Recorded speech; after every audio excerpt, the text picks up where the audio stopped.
လောကမှာ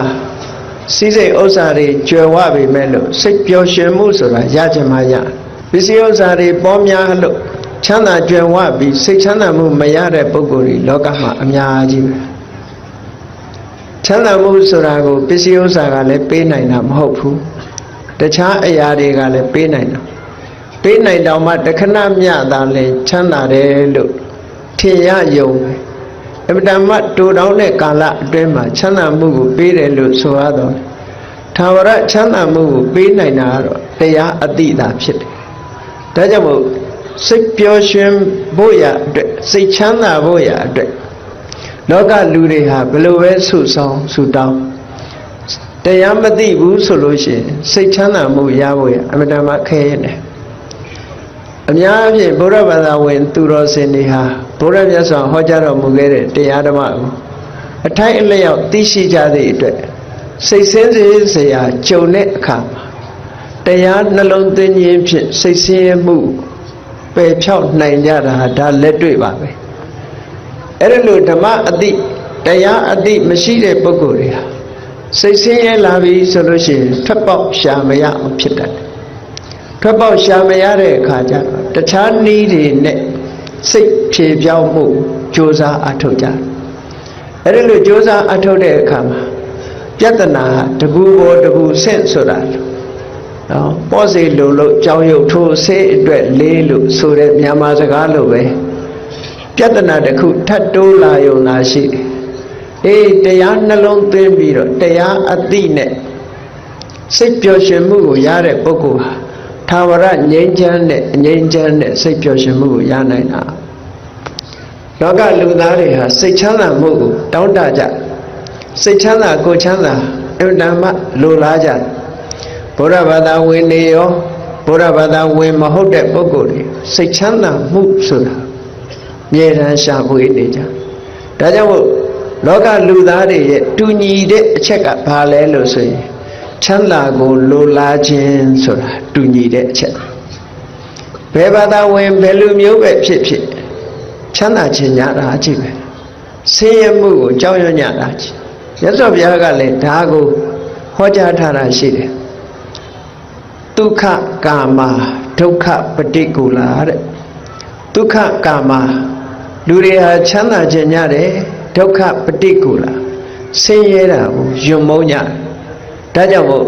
ဆင်းရဲမှကြောက်ပြီးချမ်းသာတာကိုလိုလားလို့ကြိုးစားအထောက်ကြသို့တော်လည်းကြိုးစားအထောက်တဲ့ပုဂ္ဂိုလ်တိုင်း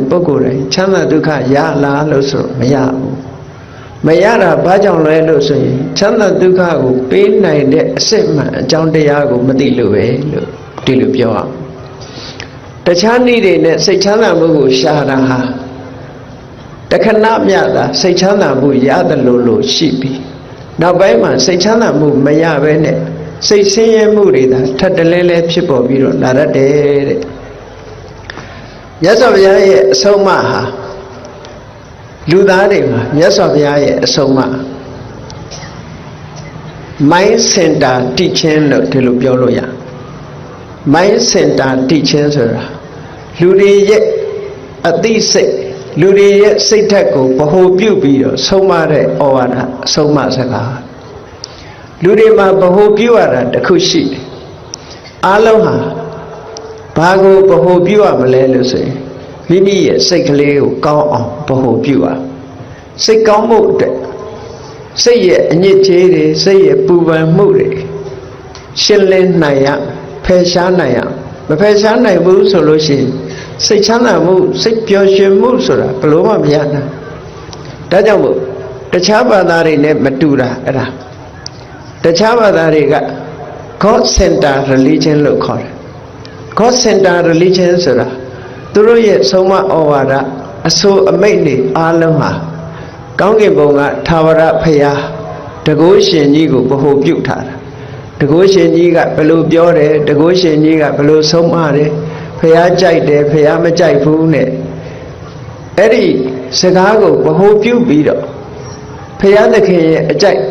လိုက်နာကျင့်သုံးခြင်းဆိုတာသာဖြစ်တယ်မြတ်စွာဘုရားရဲ့အဆုံးအမကဒီလိုမဟုတ်ဘူးဖះရဲ့အဆုံးအမကကိုယ်စိတ်ကိုဖြူစင်အောင်ထားဖို့သာအဓိကဖြစ်တယ် လူတိုင်းဟာကိုယ်စိတ်ကိုဖြူစင်အောင်ကြိုးစားစိတ်ရဲ့အညစ်အကြေးတွေကိုဖယ်ရှားဖို့ကြိုးစားနိုင်ရဒါကြောင့်မို့စိတ်ကိုဗဟုပြုပြီးတော့မြတ်စွာဘုရားကဆုံးမဩဝါဒပေးတာဒီဒေသနာတော်တွေဟာအမတန်မှထင်ရှားတယ်စိတ်တေနနိယတေလောကောတဲ့တတ္တလောကကြီးတစ်ခုလုံးကိုဘယ်သူကနေရှေ့ဆောင်နေသလဲလို့ဆိုရင်စိတ်ကရှေ့ဆောင်ဘာဖြစ်လို့စိတ်ကရှေ့ဆောင်လို့ဆိုကြည့်လေတရားပွဲလုပ်မယ်ဆိုလို့ရှိရင်လေစိတ်ကတရားပွဲလုပ်ရင်ကောင်းမယ်လို့ဆိုတဲ့စိတ်အရင်ပေါ်လာတာထိုပေါ်လာတဲ့စိတ်အားလျော်စွာတရားပွဲကျင့်ပခြင်းကိုလုပ်ရတရားနာတယ်ဆိုတဲ့အချိန်မှလည်းပဲဒီတရားနာသွားရအောင်မယ်ဆိုတဲ့စိတ်ကအရင်ဖြစ်တယ်အဲ့ဒီတရားနာသွားရအောင်မယ်ဆိုတဲ့စိတ်ဖြစ်တဲ့နောက်မှာတကယ်တရားနာခြင်းဆိုတာဖြစ်လာအရာရာဟာစိတ်ကရှေ့သွားနေတယ်ရှေ့ဆောင်နေတယ်ဆိုတာအမှန်တမ်းထင်ရှားတယ်မြတ်စွာဘုရားသခင်ကိုရောမြတ်က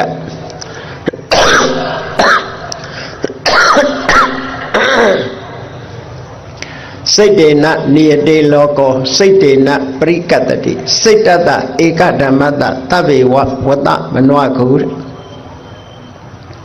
လောကကြီးတစ်ခုလုံးကိုစိတ်ကရှေ့ဆောင်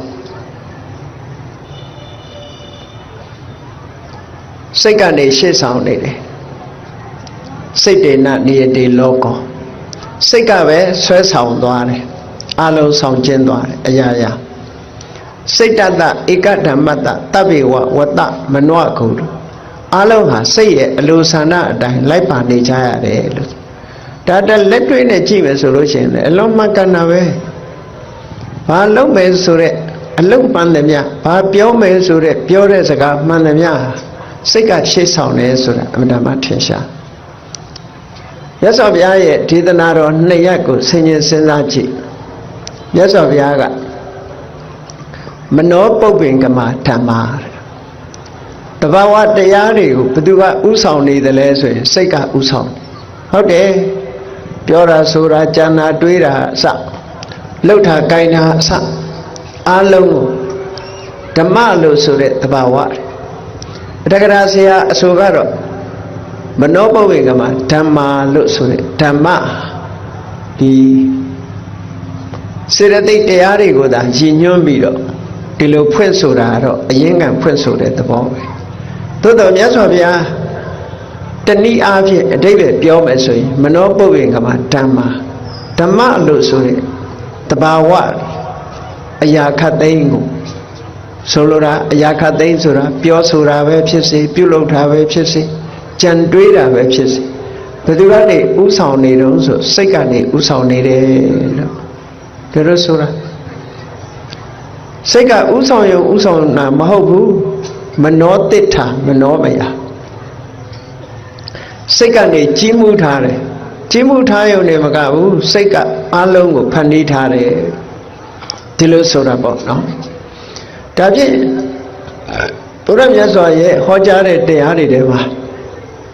စိတ်တာပဓာနလို့ဆိုတာအမှန်တမ်းထင်ရှားတယ်စိတ်ကိုအဓိကထားဟောတာ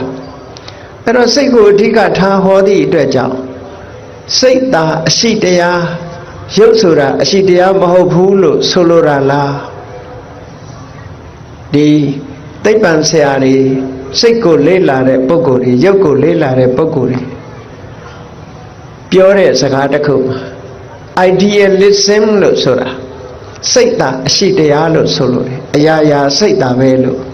ဒီလိုဆိုလိုတာလည်းမဟုတ်ဘူးမြတ်စွာဘုရားစိတ်သာအရှိတရားမဟုတ်ဘူးစိတ်လည်းရှိတယ်ရုပ်လည်းရှိတယ် materialism ဆိုတဲ့ရုပ်တရားသာအရှိတရားလို့ဒီလိုပြောတာလည်းမဟုတ်ဘူးရုပ်လည်းရှိတယ်စိတ်လည်းရှိတယ်ရုပ်လည်းရှိတယ်နာမ်လည်းရှိတယ်ဒီလိုဆိုလို့သို့တော်လည်းအရာခတ်သိမ်းကိုစိတ်ကဥဆောင်နေတယ်ဆိုတာကြတော့ဒါအမြဲတမ်းမှန်ကန်အမြဲတမ်းမှန်ကန်ကိုယ့်ဘဝကိုယ်လက်တွေ့ကိုယ့်ဟာကိုယ်စဉ်းစားကြည့်တစုံတစ်ခုပြောမယ်ဆိုရင်လည်းစိတ်ကအရင်တွေးတယ်တစုံတစ်ခုလုပ်မယ်ဆိုရင်လည်းစိတ်ထဲမှာအရင်ဖြစ်တယ်ပြီးတော့မှပြောတယ်လုပ်တယ်ဆိုတာဖြစ်တယ်အဲ့ဒီတော့ဒီလောက်အရေးပါတဲ့စိတ်ကိုဘ န်းကြီးတို့တွေဖြူစင်အောင်ထားဖို့ထိမ့်သိမ်းဆောင်ရှောက်ဖို့ဆိုတာအရေးကြီးတယ်လို့ဒါမြတ်စွာဘုရားရဲ့အဆုံးအမလို့စိတ်ဆိုတာအမြဲတမ်းအကောင်းနေနဲ့ကြီးတွေးနေသလားလို့ဆိုစိတ်ရဲ့တဘာဝကပပတ္တမေရမတိမနောတဲ့မကောင်းတဲ့ဘက်မှာအလွန်ပျော်မွေ့ဘာဖြစ်လို့ပျော်မွေ့တုံးဆိုစိတ်ကခေါင်ရိုးကျိုးနေတာနော်ကာမဂုဏ်အာယုန်ဒီပေါ်မှာဆိုရင်လွယ်လင့်တကူဖြစ်တယ်ဆိုပါစို့ပွဲကြည့်သွားဖို့နဲ့တရားနာဖို့ဆိုရင်ပွဲကြည့်သွားဖို့ကအလေးပါတယ်ဒါအများစုကိုပြောတာနော်အများစုကိုပြောစိတ်ဟာတခြင်းနာထောင်ဖို့နဲ့တရားနာဖို့ဆိုလို့ရှိရင်တခြင်းနာထောင်ဖို့ကရာခိုင်နှုန်းများနေမှာပဲအမြဲတမ်းလူဦးရေတွေနဲ့တွက်ချစ်လိုက်ဘာဖြစ်လို့လဲဆိုစိတ်ဟာအပျော်ပါးဘက်ကိုအမြဲတမ်းကိုင်းညွတ်နေတယ်ဒါကိုဆိုလိုတာမြတ်စွာဘုရားကပပတ္တမေရမတိမနောစိတ်ဆိုတာမကောင်းတဲ့ဘက်မှာပျော်မွေ့နေတယ်ပျော်မွေ့တယ်ဆိုတဲ့ကစိတ်ဟာလောဘနဲ့တွဲနေတယ်ဒေါသနဲ့တွဲနေတယ်မောဟနဲ့တွဲနေတယ်မာနတွေအိတ်သားတွေမစ္စရိယတွေနဲ့တွဲဖက်နေရသူတို့နဲ့တွဲပြီးတော့နေပြီးတော့ဖြစ်တာပို့ပြီးတော့စိတ်ကလွယ်ကူးနေတာဒါကြောင့်မို့လို့ပျော်မွေ့တယ်ဆိုတာအဲ့ဒီအဓိပ္ပာယ်လေးဖော်ပြကောင်းတဲ့အလုပ်လုပ်ဖို့ဆိုတာကြတော့စိတ်အားကိုမနှဲတွန်းပေးရတယ်လူတိုင်းဟာနော်ကောင်းတဲ့အရာဖြစ်ဖို့စိတ်အားတွေကိုပြင်ပေးရကိုယ်ကိုဆုံးမပေးရတယ်မိဘဆွေမျိုးတွေကဆုံးမပေးရတယ်အဲ့ဒါလို့ဆုံးမတိုက်တွန်းနိုင်မှစိတ်ကလေးဟာကောင်းတဲ့ဘက်ကိုဥလှဲ့တာအနုမုံဆိုလို့ရှိရင်မကောင်းတဲ့ဘက်ကိုဥလှဲ့တာများတယ်ဒါကြောင့်မြတ်စွာဘုရားရဲ့အဆုံးအမစိတ်ကိုပြုပြင်ထိန်းသိမ်းဖို့လိုအပ်တယ်ဆိုတာအတ္တမထင်ရှားတယ်ကိုယ်စိတ်ကိုပြင်နိုင်တဲ့ပုဂ္ဂိုလ်တွေဟာကောင်းကျိုးချမ်းသာတွေကိုရသွားကိုယ်စိတ်ကိုမနိုင်ဘူးဆိုတဲ့ပုဂ္ဂိုလ်တွေဟာဒုက္ခရောက်ကြတာပေါ့ဒါကြောင့်မို့တရားသိတယ်ဆိုတာစိတ်ကိုထိန်းနိုင်ဖို့သိတဲ့အသိမျိုးဒီလိုပြောလို့တာမြတ်စွာဘုရားကစိတ်ဟာမကောင်းတဲ့စိတ်နဲ့ကောင်းတဲ့စိတ်ဒီနှစ်ခုခွဲခြားလိုက်မကောင်းတဲ့စိတ်ဆိုတာလောဘနဲ့တွဲနေတဲ့စိတ်ဒေါသနဲ့တွဲနေတဲ့စိတ်မောဟနဲ့တွဲတဲ့စိတ်မာနတွေအိတ်သားတွေမစ္စရိယတွေနဲ့တွဲတဲ့စိတ်ဒါမကောင်းတဲ့စိတ်ဒီလိုဆိုလို့ကောင်းတဲ့စိတ်ဆိုတာတရားနဲ့တွဲတဲ့စိတ်တတိနဲ့တွဲတဲ့စိတ်ဝိရိယနဲ့ပညာနဲ့ကောင်းမြတ်တဲ့တဘာဝတရားတွေနဲ့အလောဘနဲ့တွဲတယ်အဒေါသနဲ့တွဲတယ်အမောဟနဲ့တွဲတယ်မေတ္တာနဲ့တွဲတယ်မုရိဒာကရုဏာနဲ့တွဲတယ်မုရိဒာနဲ့တွဲတယ်အဲ့ဒါလို့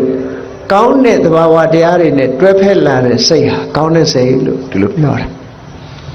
ဒါဖြင့်ဒီစိတ်နှစ်ခုဟာမကောင်းတဲ့လောဘဒေါသမောဟတွေနဲ့တွဲဖက်လာတဲ့စိတ်ဟာအဲ့ဒီစိတ်ကိုမထိမ့်သိမ့်ဘူးဒီစိတ်နဲ့စကားပြောမယ်ဒီစိတ်နဲ့ကြံတွေးမယ်ဒီစိတ်နဲ့စကားပြောမယ်ဒီစိတ်နဲ့အလုပ်လုပ်မယ်ဆိုရင်ဘာဖြစ်လာနိုင်တော့ဆိုမြတ်စွာဘုရား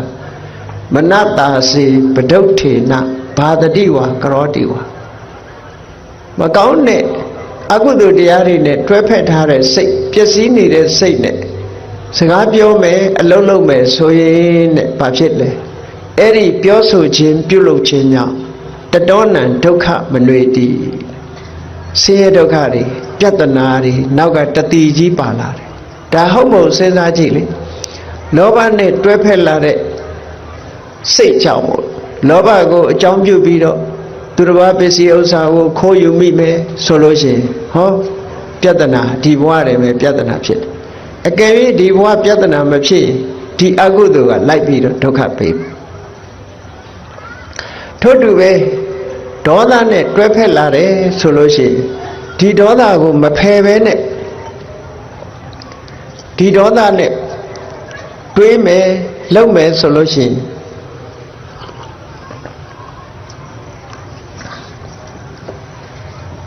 ဒီဘဝတွေမှာပြဿနာတွေတက်လာ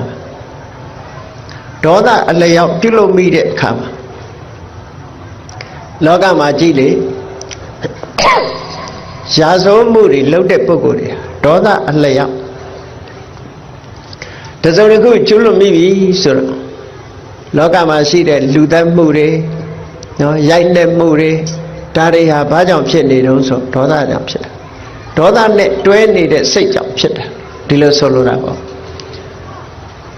တူတူဆဲဆိုမှုတွေဂုံတိုင်မှုတွေဒါမျိုးတွေလည်းဖြစ်လာလောကမှာရာဇဝမှုတွေဆိုတာဟာလောဘနဲ့တွဲတဲ့စိတ်ကြောင့်ဖြစ်တယ်ဒေါသနဲ့တွဲတဲ့စိတ်ကြောင့်ဖြစ်တယ်ဒီလောဘဒေါသစတဲ့အကုသိုလ်တွေဟာအဗ္ဗဒမ္မဒီလူလောကကြီးကိုဒုက္ခပေးတယ်လို့ဒီလိုပြောတာဘာဖြစ်လို့လဲဆိုတော့ဒေါသကိုအခြေခံပြီးတော့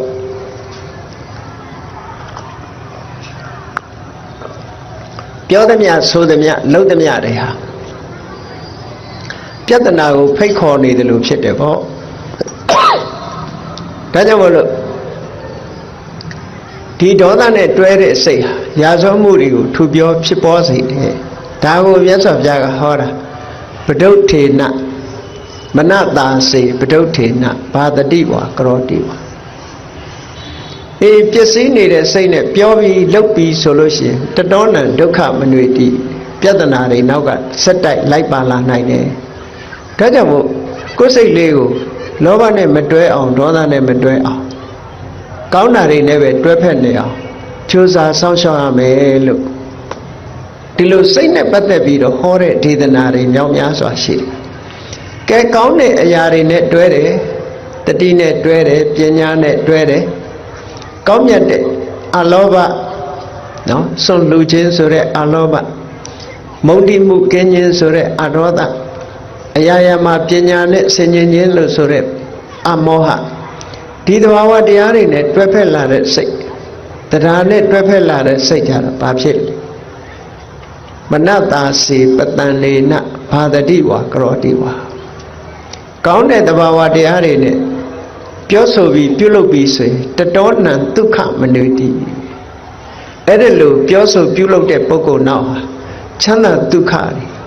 ပေါ်ပေါက်လာတယ်ဆိုလိုတာကကောင်းတဲ့စိတ်နဲ့ပြောတယ်ကောင်းတဲ့စိတ်နဲ့လုပ်တယ်ဆိုတဲ့နောက်မှာဘာပြဿနာမှမဖြစ်တဲ့အပြင်ကောင်းကျိုးချမ်းသာတွေကိုဖြစ်ပေါ်စေတယ်လို့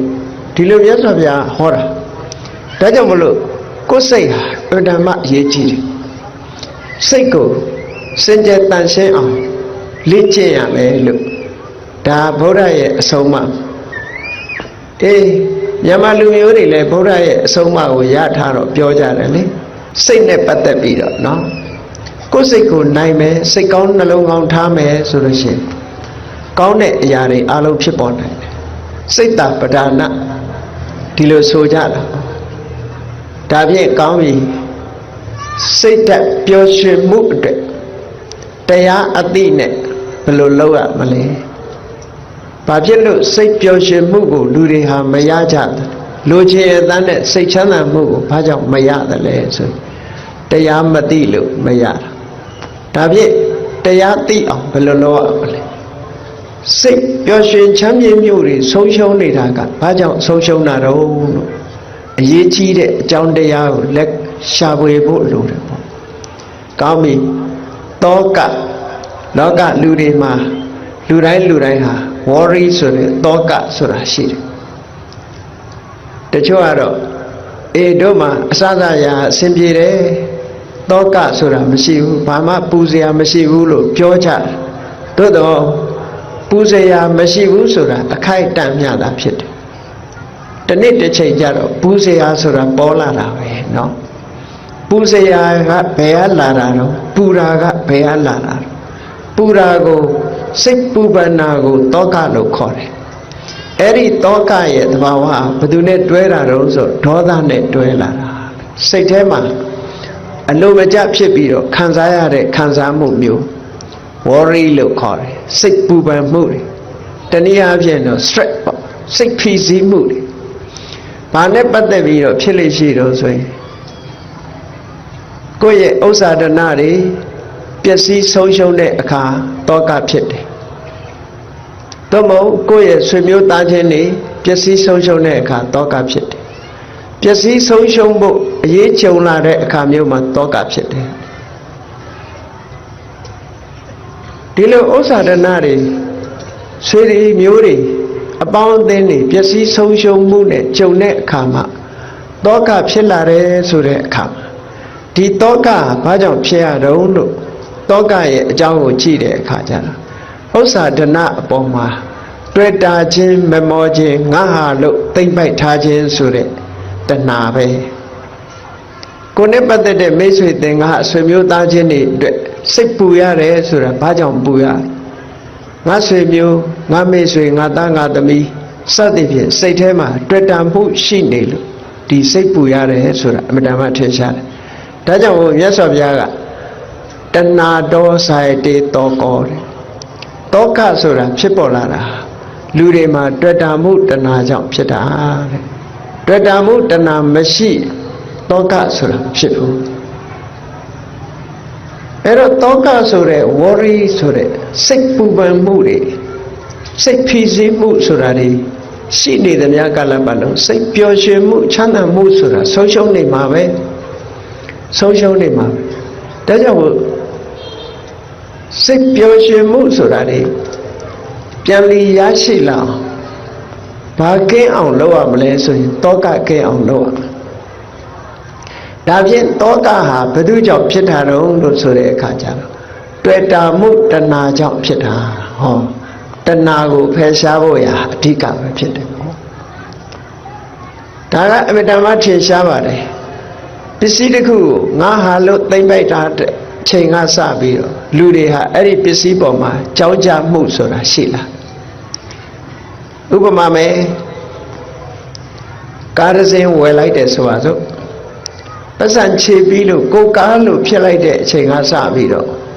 ဒီကားပေါ်မှာကြောင်းကြတစ်ခုဖြစ်သွားတယ်တစုံတစ်ခုဖြစ်မှစိုးရိမ်တယ်ဖြစ်လာလို့ရှိရင်လည်းစိုးရိမ်ရကိုပစ္စည်းပေါ်မှာနှမျောတာတို့တောကဖြစ်တာတို့ရှိလာလူမှလည်းပဲနော်ဆွေမျိုးလို့သတ်မှတ်လိုက်တဲ့အချိန်သာသမီလို့သတ်မှတ်လိုက်တဲ့အချိန်ကသူ့အတွက်ပူပန်မှုကြောင်းကြမှုဆိုတာလာတယ်အဲ့ဒါလို့လာတာတွေမှန်သမျှဟာတဏှာလို့ဆိုတဲ့တွေ့တာမှုသိမ့်ပိုက်မှုနဲ့ပတ်သက်တာကြည့်ပဲကောင်းကဲခုနကကိုပိုင်ဆိုင်တယ်ဆိုတဲ့ကားကိုပြန်ရောင်းလိုက်တဲ့အချိန်လူတွေမှာအဲ့ဒီကားအတွက်တောကဆိုတာမရှိတော့ကိုကားမဟုတ်တော့ဘူးသူများကားဖြစ်သွားဟောဒီလိုဖြစ်တာကိုနဲ့မပတ်သက်တဲ့ပုဂ္ဂိုလ်တွေအတွက်ပူပန်တယ်စိုးရိမ်တယ်ဆိုတာမရှိဘူးကိုနဲ့ပတ်သက်တဲ့ပုဂ္ဂိုလ်သာပူပန်တယ်စိုးရိမ်တယ်ဆိုတာရှိဒါဟာအဖြေထုတ်ဖို့အတွက်စဉ်းစားတာပြောတာကြည့်စိတ်ပျော်ရွှင်မှုဖြစ်ဖို့ရာအတွက်ဘာကင်းရမလဲတောကကင်းရမယ်တောကကင်းမှုအတွက်ဘာလုပ်ရမလဲတဏှာဆိုတဲ့အတွေ့အတာကိုလျှော့ချရမယ်တဏှာဆိုတဲ့အတွေ့အတာကိုမလျှော့ချပဲနဲ့တောကကင်းအောင်ကြိုးစားဖို့ဆိုတာမဖြစ်နိုင်တဲ့အရာတစ်ခုပဲတဲ့ဒီလိုဆိုတာနော်ဒါဖြင့်တဏှာဆိုတဲ့တွေ့တာမှုသိမ့်ပိုက်မှုတွေကင်းအောင်ဘာလုပ်ရမလဲဆိုတာကြတော့အမှန်တရားကိုသိရမယ်တဲ့အမှန်တရားကိုမသိသမျှကာလပတ်လုံးတွေ့တာမှုဆိုတာဘလို့မှမဖယ်ဖြစ်နိုင်ဒါကြောင့်မို့တွေ့တာမှုဖယ်ရှားဖို့အတွက်မြတ်စွာဘုရားကမက္ခလို့ခေါ်တဲ့မက္ခေ၈ပါးမစ္စည်းမပฏิပဒါလမ်းစဉ်ကိုဟောကြားတော်မူခဲ့တာဖြစ်တယ်ပေါ့အဲ့ဒီလမ်းကြောင်းဟာတခုတည်းသောလမ်းကြောင်းပဲတဏှာကိုဖယ်ရှားခြင်းဒီနည်းနဲ့ပဲဖယ်ရှားလို့ရတခြားနည်းနဲ့ဖယ်ရှားလို့မရဘူးဒါကြောင့်မို့ဒီနည်းကိုလက်တွေ့ကျင့်သုံးကြရတယ်ပေါ့အလုံးဘုရားဘာသာဝင်သူတော်စင်တွေသိတဲ့အတိုင်းမြတ်စွာဘုရားရဲ့မက္ခလို့ခေါ်တယ်မက္ခေ၈ပါးအကျင့်တရားသို့မဟုတ်မစ္စည်းမပฏิပဒါမစ္စည်းမပฏิပဒါရဲ့အဓိပ္ပာယ်ကဘာလဲလို့ဆိုရင်အလဲအလတ်ကျင့်တယ်လို့ဆိုတဲ့အဓိပ္ပာယ်ကဆိုလိုတဲ့အဓိပ္ပာယ်ကချမ်းသာကိုသာခံစားပြီးတော့နေတာမျိုးမဖြစ်ရဘူးဆင်းရဲခံသိရင်ခံရမယ်ချမ်းသာဒုက္ခကိုလည်းခံစားသိတဲ့လောက်ခံစားသိတဲ့ချမ်းသာဒုက္ခဆိုခံစားရမယ်ဆင်းရဲဒုက္ခကိုလည်းခံစားတဲ့ဆင်းရဲဒုက္ခခံစားရမယ်လို့နောက်တစ်ခါဆင်းရဲခံစားတဲ့အခါမှာအကျိုးမရှိတဲ့ဒုက္ခခန္ဓာမျိုးမလုပ်ရဘူးအကျိုးရှိတဲ့ဒုက္ခခန္ဓာတော့လုပ်ရမယ်ဒီလိုဆိုလိုတာနော်မစ္စည်းမပฏิပဒါအဓိပ္ပာယ်တပည့်ဆက်ကြထဲမှာဟောထားတယ်ဒီ ကာမေတုကာမတုခံလိကနုယောကောအတ္တကိလမထာနုယောကောကာမချမ်းသာခံစားတဲ့အကျင့်နဲ့ခန္ဓာကိုယ်ဆင်းရဲပင်မအောင်ကျင့်တဲ့အကျင့်ဒီနှစ်ခုရှောင်ရှားခြင်းဒီအဓိပ္ပာယ်ကဆိုလိုတာကကာမချမ်းသာကိုသာရှောင်ရှားရမယ်ဇံကြောင့်ဖြစ်ပေါ်လာတဲ့ဓမ္မဒုက္ခလို့ဆိုတဲ့တရားကြောင့်ရလာတဲ့ချမ်းသာကိုရှောင်ဖို့မလိုဘူးလို့ဒီလိုနားလည်ရဆိုလိုတာကရှောင်ရမယ့်ချမ်းသာရှိတယ်ခံစားရမယ့်ချမ်းသာရှိတယ်ဒီနှစ်ခုကိုခွဲခြားပြီးတော့သိတဲ့အကျင့်မျိုးဒီလိုပြောတာအတ္တကိလမထာနုယောဂဆိုတဲ့အကျိုးမရှိုံတက်တက်ခန္ဓာကိုယ်ပင်မယုံတက်တက်ဆင်းရဲဒုက္ခမျိုးကိုမခံရဘူးအကျိုးရှိလို့ရှိရင်အယိုးကြည်ကြည်အရေခမ်းခမ်းကြိုးပမ်းအထောက်ရမယ်ဒီဒုက္ခမျိုးတော့ခံရမယ်ဒီလိုဆိုတာနော်မစ္စည်းမပฏิပဒါဆိုတာအလယ်သွားထိုင်းနေတာကိုပြောတာမဟုတ်ဘူးဆိုလိုတာကရွေးချယ်တာခံစားတဲ့နဲ့ချမ်းသာလားမခံစားတဲ့နဲ့ချမ်းသာလားခံတဲ့နဲ့ဒုက္ခလားမခံတဲ့နဲ့ဒုက္ခလားဒီကိုကွဲကွဲပြားပြားသိပြီးတော့ရွေးချယ်ပြီးတော့ကျင့်သုံးနိုင်တာကိုမစ္စည်းမပฏิပဒါလို့ဒီလိုဆိုတာပေါ့အေးအဲ့ဒီမစ္စည်းမပฏิပဒါလို့ဆိုရင်မဂ္ဂင်၈ပါးအကျင့်တရားအလိုဘုရားဘာသာဝင်တွေသိတဲ့အတိုင်းတမ္မာဒိဋ္ဌိကိုလုံးမဲ့လုပ်ငန်းနဲ့ပတ်သက်ပြီးတော့အမှန်မြင်တာအမှန်မြင်ဖို့အတွက်အမှန်တွေးရမယ်တမ္မာသင်္ကပ္ပအမှန်တွေးတဲ့အခါမှာအမှန်တွေးပြီးတော့အမှန်ပြောတာဖြစ်သောကြောင့်တမ္မာဝါစာတွေးပြီးတော့လူတွေဟာလှုပ်တာဖြစ်သောကြောင့်တမ္မာသင်္ကမ္မန္တအမှန်တွေးအမှန်လှုပ်တဲ့ပုဂ္ဂိုလ်ရဲ့အသက်မွေးဝမ်းကြောင်းဟာမှန်ကန်တာဖြစ်သောကြောင့်တမ္မာအာဇီဝမှန်ကန်တဲ့အသက်မွေးရှိတယ်ဆိုတာပြင်းနေလို့မဖြစ်ဘူးကြိုးစားအထောက်ရမယ်တမ္မာဝါယာမကြိုးစားပြီးဆိုလို့ရှိရင်တတိရှိဖို့လိုအပ်တယ်တမ္မာတတိစိတ်ဓာတ်တည်ငြိမ်မှုဟာအမှန်သိဖို့အတွက်အရေးပါတယ်တမ္မာသမာဓိလို့ဟောဒီ၈ခုနဲ့ဖွဲ့စည်းထားတာအဲ့ဒီ၈ခုနဲ့ဖွဲ့စည်းထားတဲ့ဒီ၈မျိုးကိုမက္ခလို့ခေါ်တာပေါ့မက္ခဆိုတာဒီ၈ခုရဲ့အဖွဲ့အစည်းကိုပြောတာ၈ခုပါတော့ဒီစိတ်ရဲ့စွမ်းအားတွေကိုမက္ခလို့ခေါ်တာဘာဖြစ်လို့မက္ခလို့ခေါ်တာတော့ဆိုရင်နိဗ္ဗာန်လိုချင်တဲ့ပုဂ္ဂိုလ်တွေရှာရမဲ့ကျင့်သုံးရမဲ့တရားဖြစ်သောကြောင့်မက္ခလို့ခေါ်တယ်တဲ့ဒါအဓိပ္ပာယ်တစ်ခုနောက်တစ်ခုကနိဗ္ဗာန်ကိုရှားဖွေပေးတတ်သောကြောင့်မက္ခလို့ခေါ်တယ်နောက်အဓိပ္ပာယ်တစ်ခုကကိလေသာတွေကိုဖယ်ရှားပြီးတော့နိဗ္ဗာန်သို့သွားရောက်တတ်တဲ့တရားဒါကြောင့်လို့မက္ခလို့ခေါ်တယ်လို့မက္ခဆိုတဲ့ပါဠိစကားလုံးရဲ့အဓိပ္ပာယ်ကိုသိထားလို့ရှိရင်ဒီတရား၈မျိုးဖွဲ့စည်းထားတဲ့ဒီတရား၈မျိုးနဲ့ဖွဲ့စည်းထားတဲ့မစ္စည်းမပฏิပဒါအကျင့်ဟာဘလောက်အရေးပါတယ်ဆိုတာမတ္တမထင်ရှားတယ်ပေါ့ကောင်းပြီအဲ့ဒီမစ္စည်းမပฏิပဒါကိုအကျဉ်းချုပ်မဂ္ဂင်၈ပါးကိုအကျဉ်းချုပ်လိုက်တဲ့အခါကျတော့ဘာတွေ့တော့ဆိုသီလရဲ့တမာတိရဲ့ပညာရဲ့သုံးခုပဲတမ္မာဝါစာတမ္မာကမ္မန္တတမ္မာအာဇီဝဆိုတာသီလတမ္မာဝါယာမတမ္မာတတိတမ္မာသမာဓိဆိုတာသမာဓိသုံးခုတမ္မာဒိဋ္ဌိနဲ့တမ္မာသင်္ကပ္ပကပညာလို့အကျဉ်းချုပ်လိုက်တဲ့အခါကျတော့သီလသမာဓိပညာကျင့်စဉ်တစ်ခုဖော်ထုတ်ပြီဒါဖြစ်မဂ္ဂင်၈ပါးမှာကျင့်တဲ့အခါမှာသီလကစပြီးတော့ကျင့်တာဖြစ်ရတဲ့နဲ့ဘာဖြစ်လို့တမ္မာဒိဋ္ဌိတို့တမ္မာသင်္ကပ္ပတို့ကိုရှေ့ကထားရတယ်လဲလို့ဆိုတော့မကျင့်ခင်လည်းအမှန်မြင်ဖို့လိုတယ်ကျင့်နေတုန်းလည်းအမှန်မြင်ဖို့လိုတယ်ကျင့်ပြီးတဲ့နောက်မှလည်းအမှန်မြင်ဖို့လိုတယ်အမှန်မြင်ခြင်းဟာအရေးကြီးဆုံးအသိဉာဏ်မပါလို့ရှိရင်ဘုရားရဲ့ကျင့်စဉ်ဟာကျင့်လို့မရဘူးဒါကြောင့်မို့အသိဉာဏ်ဟာအရေးကြီးဆုံးဖြစ်သောကြောင့်တမ္မာဒိဋ္ဌိကိုရှေ့ဆုံးထားပေးတာမမှန်ကန်ကန်မြင်ဖို့ကသီလဆောက်တိန်လည်းပဲမှန်ကန်တဲ့အမြင်နဲ့မှန်ကန်တဲ့အတွေးရှိဖို့လိုတယ်တမာတိကျင့်စဉ်ကိုကျင့်ရင်လည်းမှန်ကန်တဲ့အမြင်နဲ့မှန်ကန်တဲ့အတွေးရှိဖို့လိုတယ်ဒါကြောင့်တမာဒိဋ္ဌိနဲ့တမာသင်္ကပ္ပကိုရှေ့ရထားဆိုတာတကယ်တော့ကျင့်ပြီဆိုတဲ့အခါမှာသီလကစလူတွေဆိုလို့ရှိရင်၅ပါးသီလပေါ့ယဟန်တန်ဃာတွေဆိုလို့ရှိရင်မြတ်စွာဘုရားပြည့်ညတ်ထားတဲ့သိက္ခာပုဒ်တွေကအစသ သီလကြီး၄ပါးပြည့်ပြည့်စုံစုံဒီလိုကျင့်ကြံကြုတ်ကိုအထောက်ဒါကြောင့်မို့မဂ္ဂင်၈ပါးကိုကျင့်တော်ပြီဆိုလို့ရှိရင်သီလရင်စောင့်တည်ကြတရားထုတ်တော့မယ်ဆိုရင်လည်းသီလကိုစောင့်တည်ကြသီလဝိတ္တုဒ္ဓိ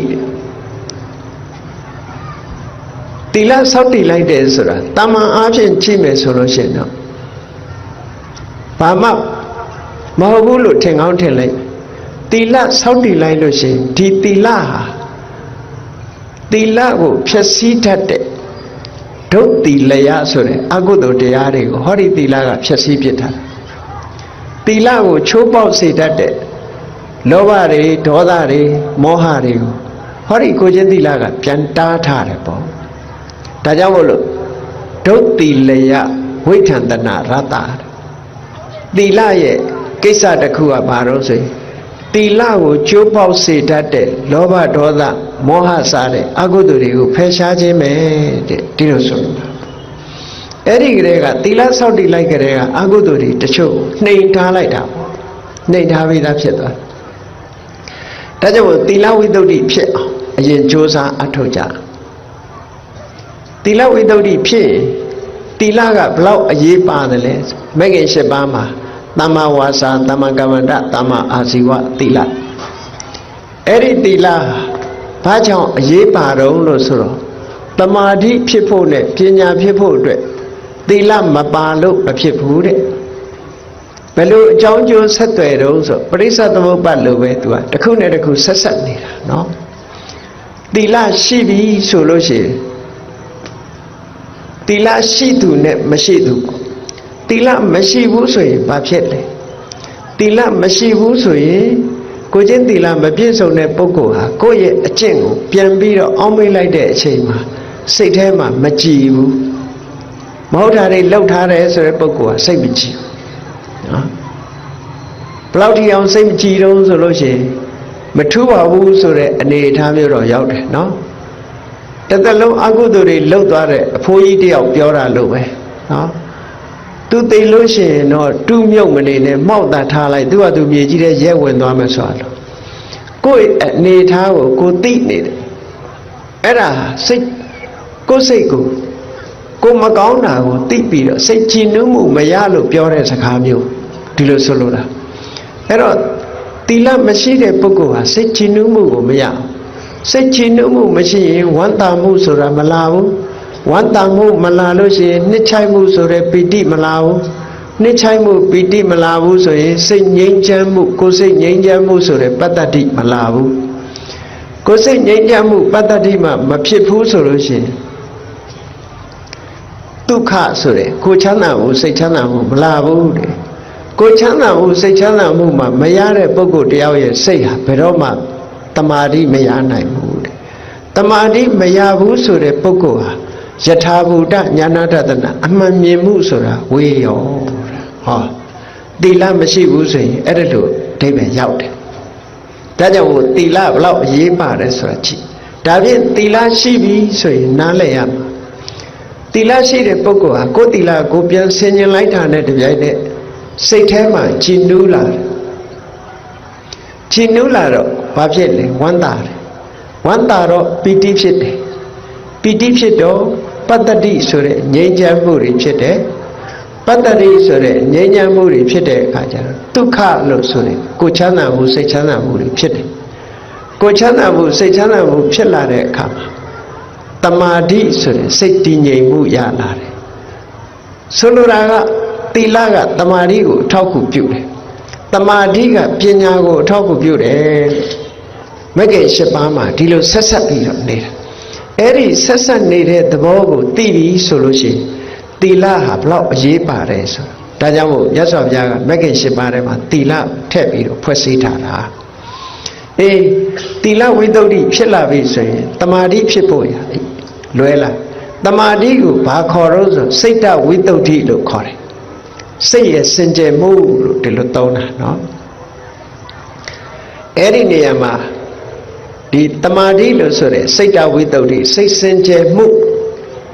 စိတ်စင်ကြယ်မှုဖြစ်အောင်ဘာတွေလုပ်ရတော့ဆိုတမာတိကိုထူထောင်ရဒါကတဏှာကို တွေ့တာမှုတွေကိုဖယ်ရှားခြင်းပြီဆိုလို့ရှိရင်သီလကစလာပြီးတော့စိတ်တည်ငြိမ်မှုဆိုတဲ့တမာတိကိုထူထောင်ပြီးတဲ့အခါကျတော့မှပညာဆိုတဲ့အမှန်တရားကိုသိရှိနားလည်လာတဲ့အခါမှာဟောဒီတွေ့တာမှုကိုဖယ်နိုင်တာတဲ့အနုမို့ဆိုမဖယ်နိုင်ဘူးဒါကြောင့်မို့ဒီကျင့်စဉ်မြတ်စွာဘုရားသခင်ကိုရောမြတ်ကိုယ်တိုင်တွေ့ရှိပြီးတော့ဟောပြောခဲ့တဲ့ကျင့်စဉ်ပေါ့ဒီကျင့်စဉ်နဲ့ကျင့်ကြံကြုတ်ကိုအထောက်ကြလို့တွေ့တာမှုတွေလုံးဝမဖယ်နိုင်တော့မှတွေ့တာမှုတွေလျော့ပါသွားလို့ရှိရင်တောကတွေလည်းလျော့ပါသွားတယ်ဆိုတာအမြဲတမ်းထင်ရှားတယ်ပေါ့အေးဒါကြောင့်မို့မြတ်စွာဘုရားကသီလဝိတ္တုသီလစင်ကြယ်မှုဖြင့်တမာတိကိုအထောက်အကူပြုအောင်ကြိုးစားအထောက်ကြတဲ့တခါစိတ်တဝိတ္တုဆိုတဲ့တမာတိကိုထူထောင်တမာတိထူထောင်တဲ့အခါမှာနည်းနှမျိုးရှိတယ်ပေါ့ဝိပဿနာတက်သွားလို့ရှိရင်ခဏိကတမာတိစွမ်းအားနဲ့သွားကြတယ်ခဏိကတမာတိ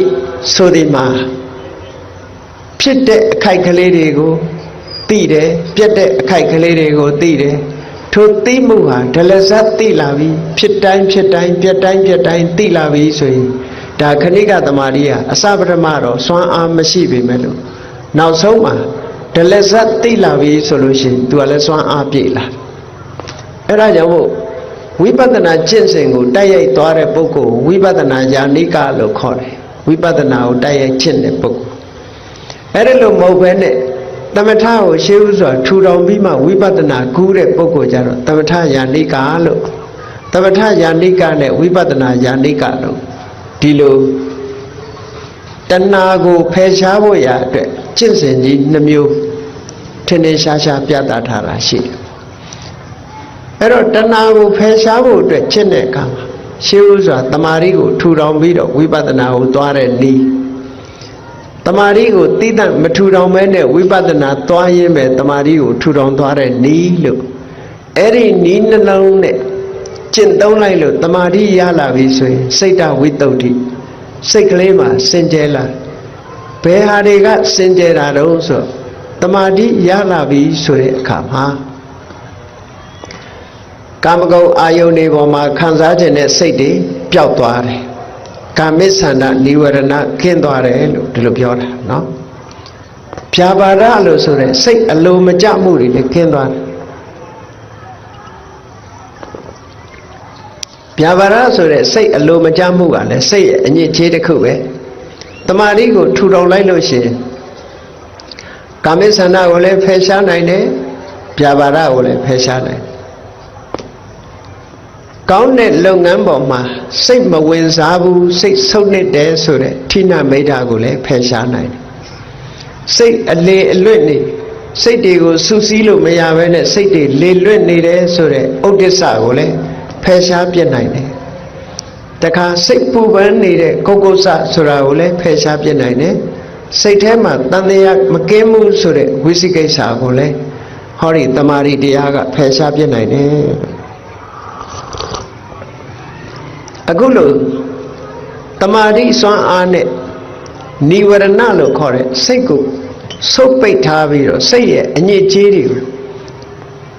တွန်းလှန်ဖယ်ရှားထားနိုင်ပြီဆိုရင်စိတ်ကလေးဟာစင်ကြယ်လာတယ်ဒါကြောင့်မို့စိတ်တဝိတ္တုလို့ခေါ်တာအဲ့ဒါလို့စိတ်ကလေးစင်ကြယ်လာပြီးတော့တမာတိရှိလာပြီဆိုတဲ့အခါကျတော့မှပညာဆိုတာထူထောင်လို့စင်ပြေလာတမာတိရလာရင်မြတ်စွာဘုရားကဟောတယ်လေတမာဒိဘိက္ခဝေဘာဝေထစေတယံတို့တမာတိကုတ္တနံဖြစ်အောင်လုပ်ကြတိုးပွားလောင်လုပ်ကြတမာဟိတောယထာဘုဒ္ဓံဇာနာတိပတ္တိတဲ့တမာတိရနေတဲ့ပုဂ္ဂိုလ်တယောက်ဟာအမှန်အကန်မြင်နိုင်တယ်သိနိုင်တယ်လို့ဒီလိုဟောတာဒါကြောင့်မို့လို့တမာတိဟာပညာကိုလမ်းဖွင့်ပေးတာဖြစ်တယ်ပေါ့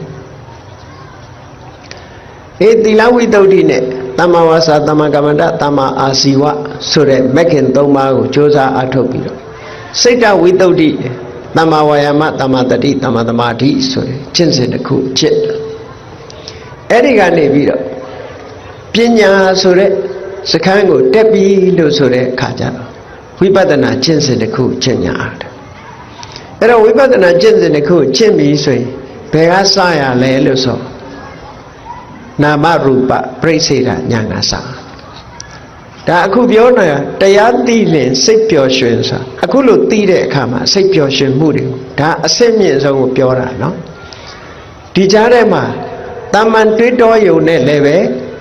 စိတ်ပျော်ရွှင်မှုတွေကိုရနိုင်စိတ်ညစ်တာတွေပင်ပန်းဆင်းရဲတာတွေစိတ်ရဲ့ဖိစီးမှုတွေထပ်ပေါက်တွေလည်းရနိုင်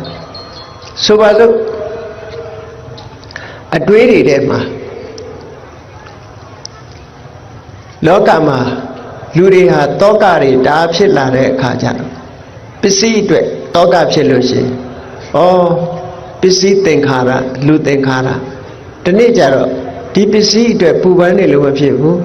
ငါတောင်မှပဲဒီနေ့ကျသေရအောင်ပါပဲဒီပစ္စည်းကဆုံးရှုံးတာဘာအရေးလဲအားလုံးဟာဒီနေ့ကျတော့စွန့်သွားရတာပဲဆိုတဲ့ဒီတရားအတွေးလေးသည်ပင်တောကကိုလျှော့နိုင်တာစိတ်ပျော်ရွှင်မှုကိုပေးနိုင်ဘုရားဘာသာဝင်မဟုတ်တဲ့ပုဂ္ဂိုလ်တွေဘုရားဟောတဲ့တရားမကြားဘူးတဲ့ပုဂ္ဂိုလ်တွေဟာဒီအတွေးလေးကိုမတွေးနိုင်ဘူးနော်ဒါဘုရားတရားကြားထားလို့တွေးနိုင်တဲ့အတွေးတစ်ခုပဲတမ္မာအပြင်မတွေးနိုင်တော့စိတ်ထွက်ပေါက်မရကြဘူးစိတ်ထွက်ပေါက်မရလို့ဒီစိတ်အကျဉ်းညက်ဖြစ်ပြီးတော့ဒုက္ခရောက်သွားတဲ့ပုဂ္ဂိုလ်တွေအများကြီးရှိတာပေါ့နော်စိတ်ရဲ့ဖြစ်စည်းမှုဆိုတာကို stress လို့ခေါ်တယ်ဒီ stress လို့ခေါ်တဲ့စိတ်ဖြစ်စည်းမှုကိုရှော့ချတဲ့နည်းစနစ်တွေဟာဘာတွေလဲလို့မေးလို့ရှိရင်ဝိပဿနာကျင့်စဉ်ပဲဖြစ်တယ်ပေါ့အဲ့တော့ဝိပဿနာကျင့်စဉ်ကျင့်ပြီဆိုလို့ရှိရင်ဘာတွေနဲ့ကျင့်ရမှာတော့လို့မေးရင်တမ္မာဝါယာမတမ္မာတတိတမ္မာသမာဓိတမ္မာဒိဋ္ဌိတမ္မာသင်္ကပ္ပဟောဒီကာရပကမက္ခေ၅မျိုးနဲ့ကျင့်သီလကိုအခြေခံထားပြီးတော့တမ္မာဝါယာမမှန်ကန်သောကြိုးစားအထောက်မှုတမ္မာတတိမှန်ကန်တဲ့တတိထားမှုတမ္မာသမာဓိမှန်ကန်တဲ့စိတ်တည်ငြိမ်မှုတမ္မာဒိဋ္ဌိအမှန်ကန်မြင်မှုတမ္မာသင်္ကပ္ပအမှန်ကန်တွေးတောဆင်ခြင်မှုလို့ဆိုတယ်ဒီ၅ခုနဲ့ပဲလောက်ရ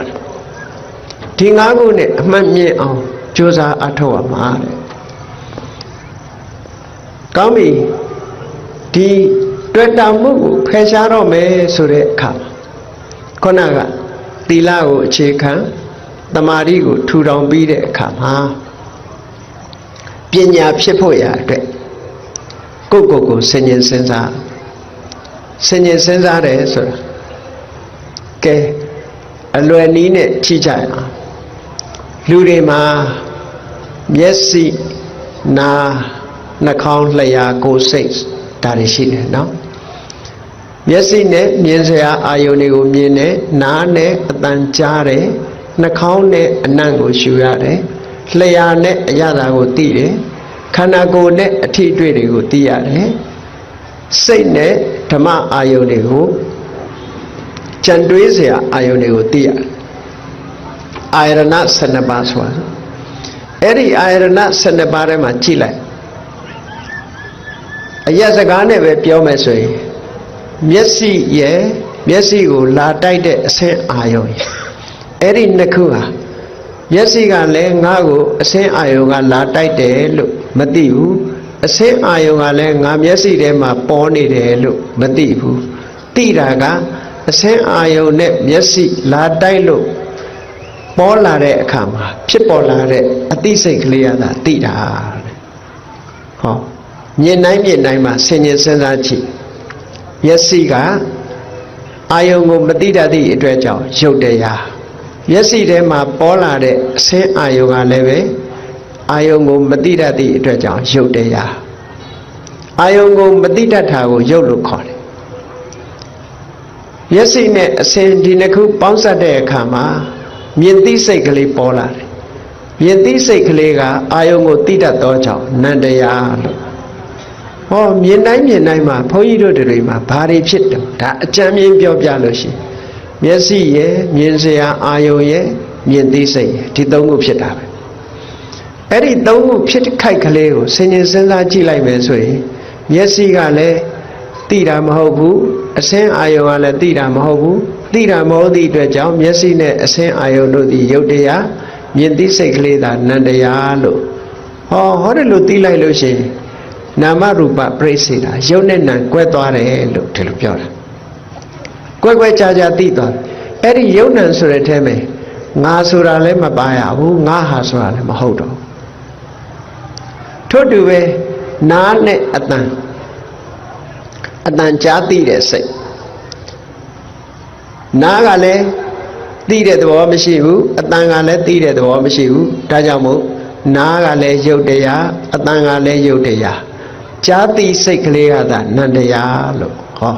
ယုတ်နဲ့နံဒီလိုခွဲခြားပြီးတော့နှာခေါင်းကအနံ့ရတဲ့အခါမှာလည်းပဲနှာခေါင်းရဲ့အနံ့ရဲ့ကယုတ်တရားအနံ့ကိုသိတဲ့နံသိစိတ်ကမှနန္တရားလို့ဒီလိုဆိုတာထမင်းစားတဲ့အခါမှာလည်းစဉ်းစားပြီးတော့ကြည့်ကိုယ်မှာလျှာရှိတယ်ရှာရဲ့စားတဲ့အစာအာဟာရအရသာရဲ့ဟောထမင်းကလည်းရုပ်အတိမရှိသည့်အတွက်ကြောင့်ရုပ်တရားရှာကလည်းရုပ်တရားတော့ရှာကလည်းရုပ်တရားအရသာကလည်းရုပ်တရားအရသာကိုသိတဲ့စိတ်ကသာနန္တရားလို့ဟောထမင်းစားရင်လည်းဆင်ញင်လိုက်ပဲဆိုရင်ရုပ်နဲ့နံဒီလိုကွဲသွားထိုင်းနေရင်လည်းခန္ဓာကိုယ်ကနေပြီးတော့ကျမ်းပေါ်ထိုင်းနေလို့ကျမ်းပေါ်ထိနေတယ်ကလထိုင်ပေါ်ထိုင်းနေလို့ကလထိုင်နဲ့ထိနေတယ်ဆိုတဲ့နေရာမှာကြည့်ခန္ဓာကိုယ်ရဲ့ထိเสียအာယုံရဲ့နှစ်ခုပေါင်းတာခန္ဓာကိုယ်ကလည်းယုတ်တရားထိเสียအာယုံကလည်းယုတ်တရား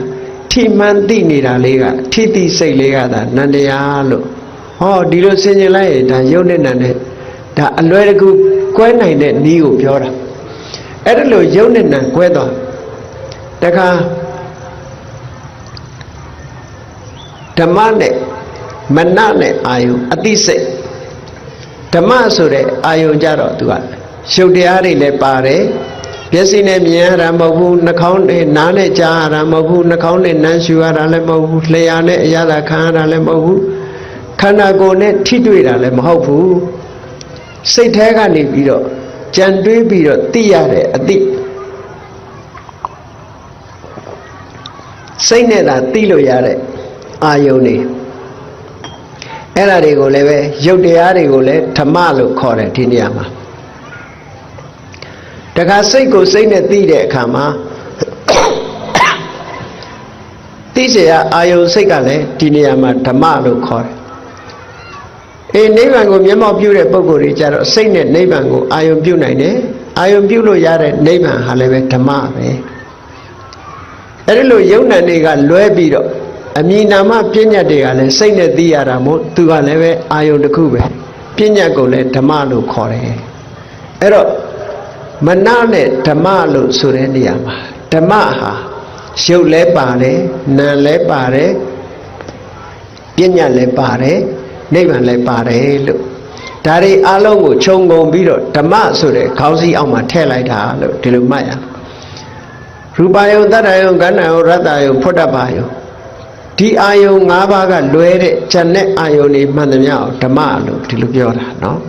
စိတ်နဲ့သိရတဲ့အရာတွေလို့တာမန်အားဖြင့်ဒီလိုပြောလို့ရတယ်ပေါ့အဲ့ဒီမှာဘုန်းကြီးတို့တွေယုံနဲ့နံ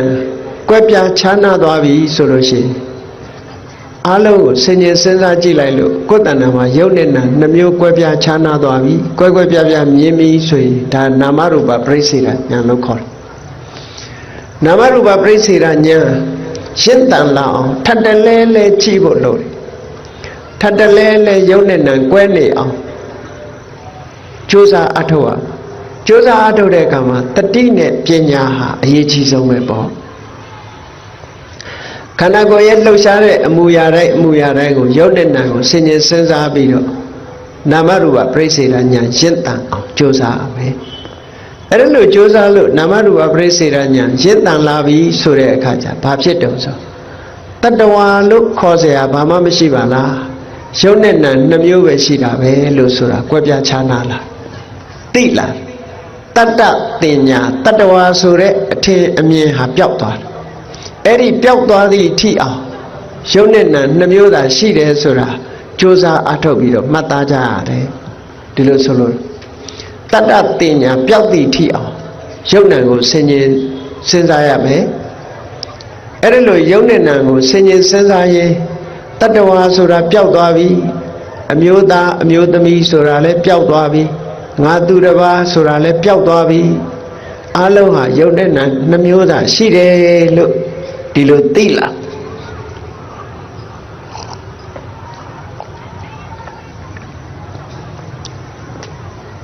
အဲ့လိုသိလာတာနဲ့တပြိုင်နက်တတ္တတင်ညာပျောက်သွားတာနဲ့တပြိုင်နက်ယုတ်နဲ့နံနှမျိုးပဲဆိုတာကိုသိလာ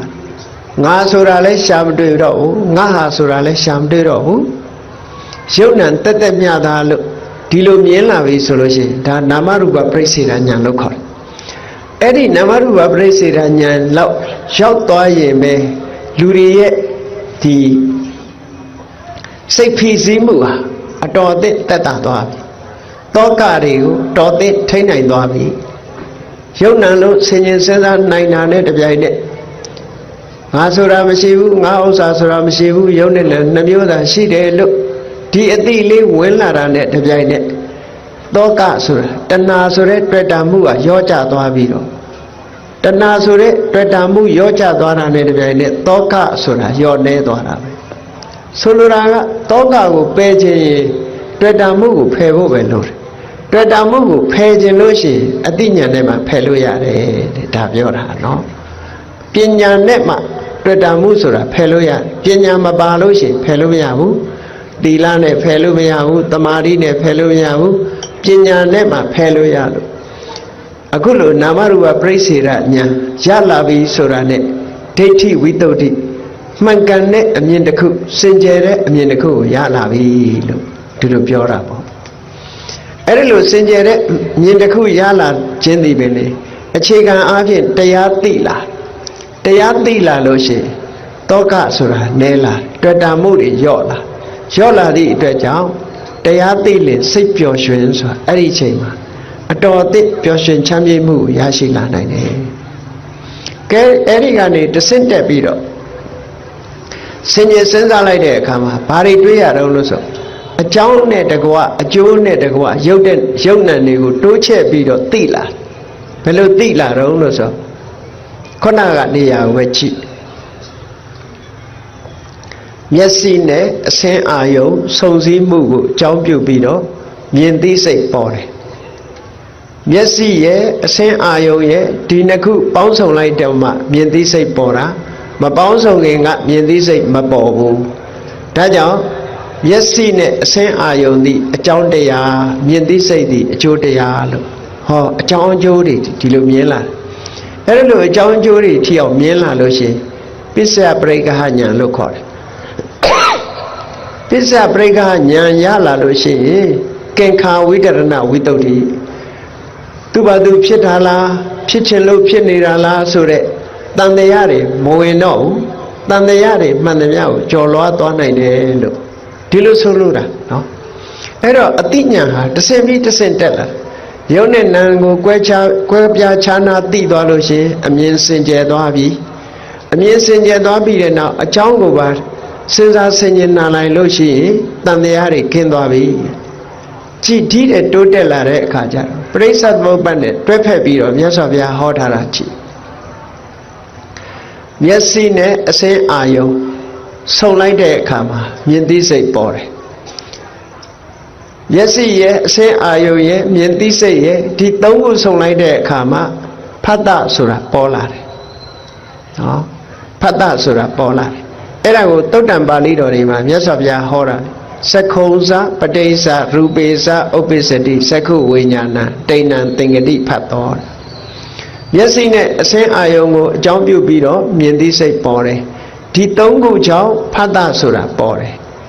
ဒါသုံးခုကြောင့်ဖတ်တဆိုတာပေါ်တယ်ဆိုတဲ့စကားနဲ့ပရိစ္ဆေသမုပ္ပါဒ်ကြတော့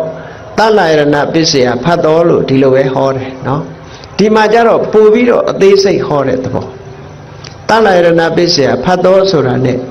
အတိပ္ပယ်ဟာတူတူပဲပေါ့နော်စက္ခုံစပဋိစ္စရူပေစ္စဥပ္ပစ္စတိစက္ခုဝိညာဏတိဏံသင်္ကတိဖတ်တော်ဟိုတုန်းကတော့သလယရဏပစ္စယဖတ်တော်လို့ပြောလိုက်တာအခုဒီကြတော့တိဏံသင်္ကတိဖတ်တော်လို့ဒီလိုခေါ်တာနော်ဟိုတုန်းက အာရဏ6ပါးထဲမှာပဲရောပြီးတော့သွင်းပြီးတော့မြတ်စွာဘုရားဖတ်တာဖြစ်ပုံကိုဟောတယ်ဒီကြတော့စက္ခုနဲ့ရူပယုတ်ဒီအာရဏ2ပါးပေါင်းစုံမှုကြောင့်မြင်သိစိတ်ပေါ်တယ်မြင်သိစိတ်ပေါ်လာမှဖတ်တာပေါ်တယ်လို့ဒီလိုဟောတာဒီဟာကြတော့ပို့သိစိတ်တယ်လို့ဒီလိုဆိုကဲပရိစ္ဆာသမုပ္ပါဒ်နဲ့ဒါတူတူပဲသလယရဏပစ္စယဖတ်တော်နဲ့တူတူပဲဟောဖတ်တာဆိုတာပေါ်လာတယ်ဖတ်တာဆိုတဲ့အဓိပ္ပာယ်ကအာယုန်နဲ့စိတ်နဲ့ဆက်သွယ်တာကိုပြောတာဖတ်တာပစ္စယဝေဒနာတဲ့အာယုန်နဲ့စိတ်နဲ့ဆက်သွယ်တဲ့အခါကျတော့စိတ်ရဲ့ခံစားမှုလေးတွေပေါ်လာတယ်အဲ့ဒီစိတ်ရဲ့ခံစားမှုကြတော့ဝမ်းသာတာရှိတယ်ဝမ်းနည်းတာရှိတယ်စိတ်ရဲ့ခံစားမှုတွေပေါ်လာအဲ့ဒီထိအောင်လူရဲ့တဘာဝဒါတွေကသိဖို့ရတယ်သိအောင်ကြိုးစားသိအောင်ကြိုးစားအဲ့ဒီနေရာမှာမသိလိုက်ဘူးဆိုရင်ဘာဖြစ်တုံးဆိုဝေဒနာပစ္စယတဏှာဆိုပြီးတော့လာပြန်တာအဲ့ဒါကြတော့တတိနဲ့ပညာကင်းမဲ့သွားလို့ရှိရင်တဏှာဆိုတာလာပြီးတဲ့အခါမှာနောက်ကတောကဆိုတာဝင်တော့တာပဲတဲ့အေးဒါကြောင့်မို့လို့သလယရဏပစ္စယဖတ်တော်ဖတ်တာပစ္စယဝေဒနာလို့ဆိုတဲ့နေရာမှာဒီသဘာဝတရားတွေကိုရှုနိုင်မှတ်နိုင်ပွားနိုင်ပြီနာမရူပပရိစ္ဆေဒဉာဏ်နဲ့ပစ္စယပရိက္ခဉာဏ်နဲ့ဆုံးသတ်နိုင်ပြီဆိုတဲ့အခါကျတော့ဝေဒနာပစ္စယတဏှာဆိုတာမလာတော့ဘူးတဏှာကိုဖမ်းချုပ်ထားနိုင်တဏှာဖြစ်ဖို့အတွက်မဖြစ်အောင်အကြောင်းတရားတွေကိုဖယ်ရှင်းထားနိုင်ပြီဟောနာမရူပပရိစ္ဆေဒဉာဏ်နဲ့ပစ္စယပရိက္ခဉာဏ်ဒီဉာဏ်နှစ်ခုရလာလို့ရှိရင်တဲ့သာသနာတော်မှာယတ္တိမှုရပါပြီဘုရားဘာသာဝင်ဆိုလိုတာကဘုရားဘာသာအစစ်ဖြစ်ပြီလို့ဒီလိုပြောတာနော်ဒါဖြင့်ဉာဏ်တဲ့ပုဂ္ဂိုလ်တွေဘုရားဘာသာအစစ်မဟုတ်သေးဘူးလားဆိုခိုင်မာတဲ့ဘုရားဘာသာမဟုတ်သေးဘူးနော်ဘုရားဘာသာဖြစ်ချင်တော့ဖြစ်နေမယ်အစစ်ဆိုတာဘယ်တော့မှမပြောင်းလဲတဲ့အရာကိုပြောတာအဲ့တော့တာမန်သိတဲ့ဘုရားဘာသာဝင်ကတခြားဘာသာဝိနည်းရဲ့ပြောဆိုမှုတွေပေါ်မှာနားယောင်ပြီးတော့ဘာသာပြောင်းရင်လည်းပြောင်းသွားနိုင်တယ်အခုလောက်ထိအောင်သိသွားပြီဆိုတဲ့အခါကျတော့ဒါသာလည်းအမှန်တရားလို့ဆိုပြီးတော့ဗုဒ္ဓဘာသာပေါ်မှာရင်းရင်ခြင်းဆိုလိုတာကမြတ်စွာဘုရားရဲ့အဆုံးအမပေါ်မှာရင်းရင်ခြင်းမရှိဘဲနဲ့အခိုင်အမာယက်တည်နိုင်သွားပြီလို့အဲ့ဒါကိုပဲသုလသောတာပန်လို့လည်းခေါ်တယ်ပေါ့အဲ့ဒီအဆင့်လောက်ရောက်အောင်ဘုန်းကြီးတို့တွေစ조사အထုတ်ရင်ဒါကိုပြောတာတရားသိလင်စိတ်ပျော်ရွှင်ဒီကနေဆက်ပြီးတော့တရားဓမ္မကိုသိအောင်ကြိုးစားကြမယ်ဆိုလို့ရှိရင်ဘာကြောင့်စိတ်ပျော်ရွှင်တာတော့ဆိုရင်တရားသိလို့ရှိရင်တွေ့တာမှုကိုဖယ်ရှားနိုင်တယ်တွေ့တာမှုကိုဖယ်ရှားနိုင်လို့ရှိရင်တောကဆိုတာမလာဘူးတောကမလာလို့ရှိရင်စိတ်ပျော်ရွှင်ချမ်းမြေ့မှုကိုရတယ်လို့ဒီနည်းကလွဲလို့တခြားနည်းမရှိဘူးတဲ့ဒါကြောင့်မို့မြတ်စွာဘုရားကမဟာတတိပဋ္ဌာနာတုတ်မှာဧကာယနောအယံဘိက္ခွေမေခောတတ္တနာဝိတုဒ္ဓိယတောကပရိဒေဝနံတမတိတ်ကမာယဒုက္ခဒေါမနတနာအထင်ကမာယညာယတအဓိကမာယနိဗ္ဗာနတသစ္စိကရိယာယလို့ဆိုပြီးတော့ဟောထားတာလေဒါတတိပဋ္ဌာန်လို့ဆိုပေမဲ့တတိတစ်ခုတည်းပြောတာမဟုတ်ဘူးဒီထဲပဲတမ္မာဒိဋ္ဌိတမ္မာသင်္ကပ္ပတမ္မာဝါယာမတမ္မာတတိတမ္မာသမာဓိအကုန်လုံးပါတယ်အဲ့ဒီတရားအထုတ်တာအလုံးကိုခြုံငုံပြီးတော့ပြောတာဟောဒီမဂ္ဂင်၈ပါးဆိုတဲ့အကျင့်တရားဟာတခုတည်းသောလမ်းကြောင်းပဲဘာအတွက်လဲလို့ဆိုရင်တရဝါတွေစိတ်ဖြူစင်မှုအတွက်တခုတည်းသောလမ်းကြောင်းပဲတောကပရိဒေဝနံတမတိတ်ကမာယတောကတွေဖယ်ရှားဖို့ပရိဒေဝတွေကြော်လွှားဖို့တခုတည်းသောနည်းပဲ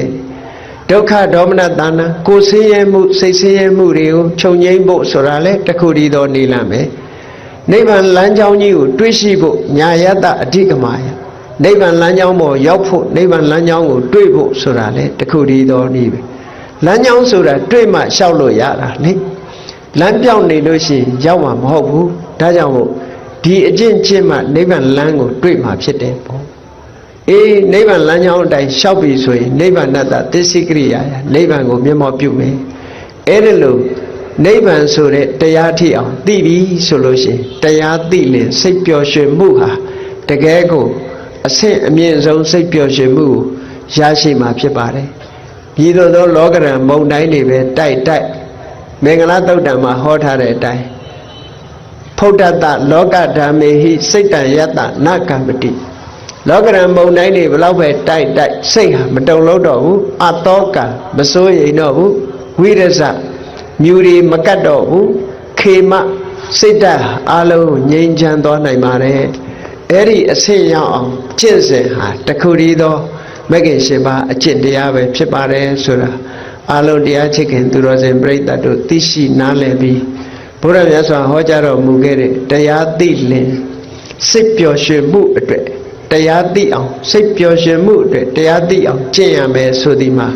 မဂ္ဂင်၈ပါးအကျင့်တရားကိုကျင့်သုံးခြင်းသာဖြစ်တယ်လို့ကိုယ်စီသဘောကျပြီးကျင့်ကြံကြိုးကုပ်အားထုတ်တော်မူနိုင်ကြပါစေကုန်သတည်း